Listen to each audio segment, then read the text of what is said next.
Hey guys, Team here, the Critical Virgo. Welcome back to another Fragrance Fridays. Today we're going to be talking about Vintage Black by Kenneth Cole. Comes in a bottle that looks like this. Probably looks familiar to a lot of you. This bottle's been around for some time now.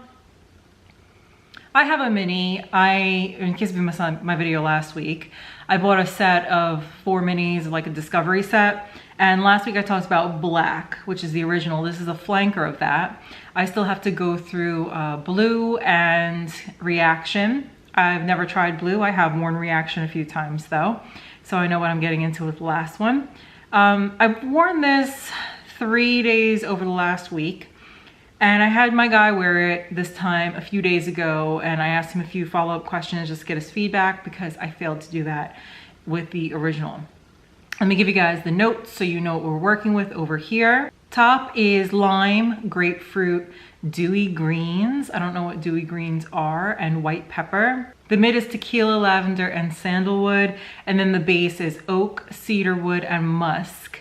So when you first spray this on, you get hit with a really citrusy blast. It's, I guess, that lime coming out. I did spray some on just to remind myself of what it's like. It's very fresh, and I get a lot of soapiness out of this right off the top. I've worn this, like I said, for the past few days, and I don't know where the heck this tequila is. I've looked for it in the beginning, the middle, the end. I can't find it. There's no booziness to this whatsoever. I really don't know what they mean by like dewy greens either. It's not even like that same type of like aquatic kind of feel that you get with the original. But when you first spray it on, you know, you do get some pepperiness, a lot of citrus. I wouldn't say specifically like lime because there is that grapefruit in there as well. It's a little spicy, nothing too crazy. And then you get some woods, just general woods. It's a very harsh opening, kind of like the original, but honestly, the opening is probably my favorite on this one as well. It projects pretty good for about 2 hours, and then like from hours like 2 to 4, you still kind of know it's there, but it's not like wafting up in your face really so much at all. And then hours like 4 to 6, it really becomes like a skin scent. I honestly forgot it was there most days. I really had to get my nose into like the crook of my arm or like right up against my wrist. Nobody really said anything. It's been kind of like skeleton crew at work, and it's nice. I really have a hard time figuring out like why they decided to call this vintage. Doesn't really have like a very vintagey feel. This one I find to be more soapy, whereas the original Black was like more fresh. When this dries down, it also does turn a little powdery on me. So, you know, if that kind of transformation bothers you, then just be aware of that. It's just a touch though. It's nothing like too crazy. I find that the original from beginning to end, especially toward the end, is more woody. It's not, it's like fresh and woody, whereas this is more soapy, a little powdery, musky with a hint of woods.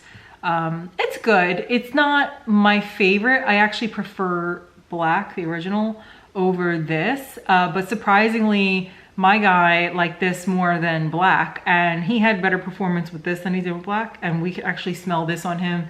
And again, if you didn't watch my video last week, we put it on him and it like literally just disappeared.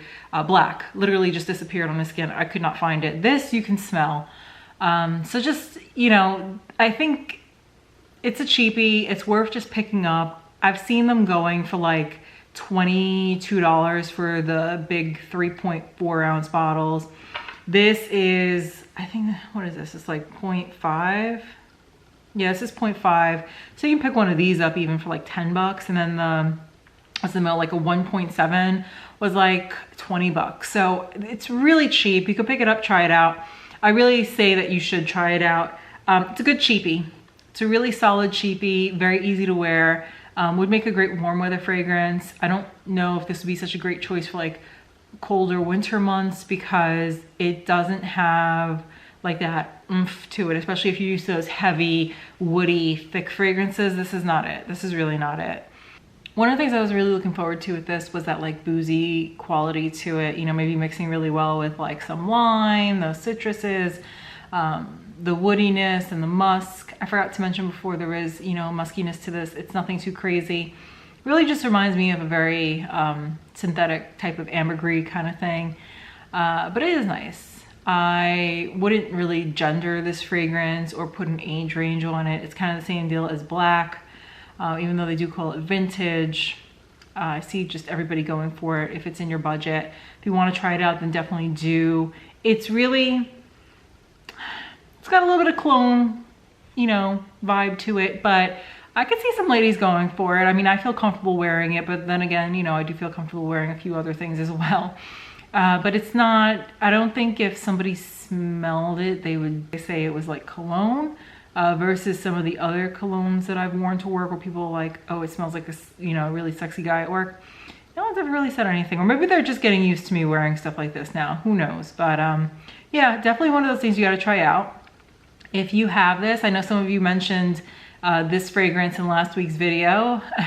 If you have this, let me know what your thoughts on it are as well, what your experience has been like.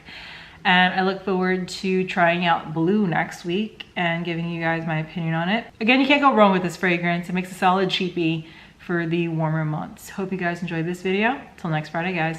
Bye.